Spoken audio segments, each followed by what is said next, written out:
Taiga.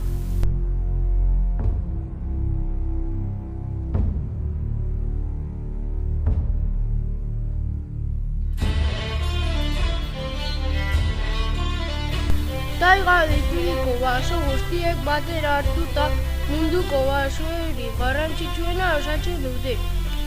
Eurasiako eta Ipar Amerikako alde kontinentean 45 gradu eta 75 gradu iparraldeko latitudeen artean daude.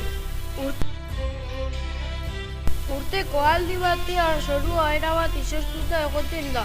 Lurralde haietan negua luzea izaten baita. Bestalde, taigako lurzorua pobrea da, gris kolorekoa, podzol rusieraz ala eta guztiz ere baso zabalak dira taigakoak. Alde epeletan aurkiz osatutak eta alde hotzetan hainbat motatako koniferaz, izeiak, alertxak. Animaliak ere ugari dira, hartzak. Baso edarra, otsoak, altxeak, pitotz edo lepauria. Bioma hau oraintsu arte eraso guztietatik babestuta egon da, baina azken hamarkada hauetan honek ere erasoak jasan ditu. Ingurune horietan herri ehiztariak bizi izan dira. Ehizaren bidez jatekoa eskuratzeaz gain larrua ere lortzen zuten, gero elikagaia edo beste produktu batzuen truke saltzeko. Europako ipar muturrean bizi dira eta abeltzaintzak eta ehiza izaten dute adibidez. Siberian esate baterako meategi erraldoiak aurkitu dira, eta horien guztiapenak taigaren suntsipena ekarriko luke. Gainera, bertara heltzeko komunikabideak eraiki behar dira eta horrek bioma kalte handiak sortzen ditu. Zuhaitzak ere lehengai ekonomiko garrantzitsua bihurtu dira, besteak beste altzaringaitza eta papergintzarako. Horrek guztiak eta sistemako ekarri du eta milaka urteetan bere horretan mantendu den basoaren antzerakada eragin du. Horrek jarraitu gero urte gutxi barru oihan tropikalean gertatzen ari dena gertatuko da taigan ere.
Tundra.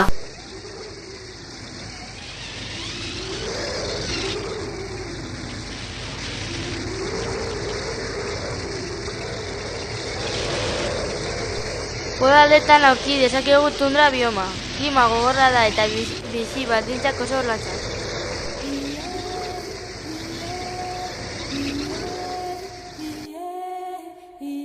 Zorua ia beti izoztuta dago, udan bakarrik urtzen da izotza, eta azaleko geruza mehe batean bakarrik gainera.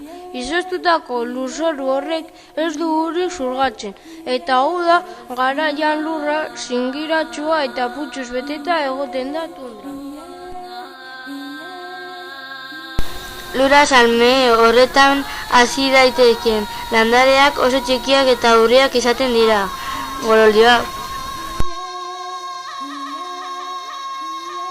likenak,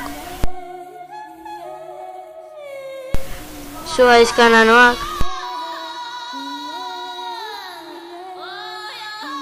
oso bizimodu latza dute, ere animalia ugari aurki ditzakegu tundran. Bai bertakoak eta bai udan han pasatzera joaten direnak ere, idi musketadunak. elurrenak eta kariboak, Azeri artikoak, hartzak,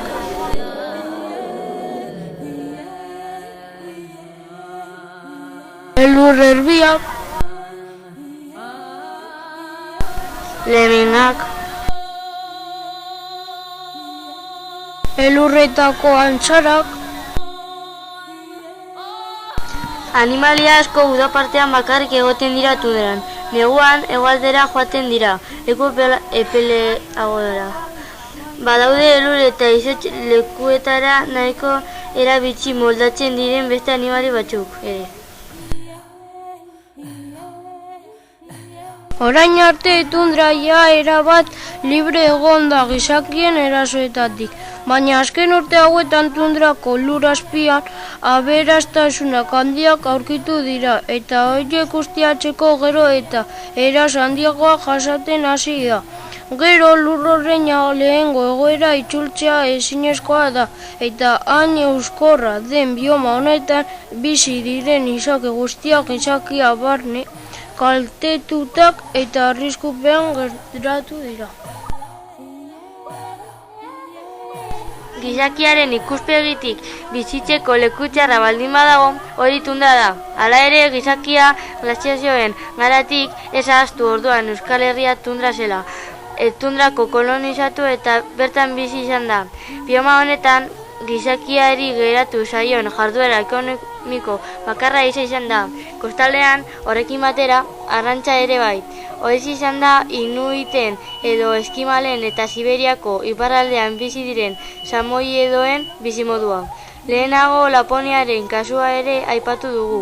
Edozein modutan berri horiek guztiek tundran izan dute eragina hutsaren hurrengoa izan da.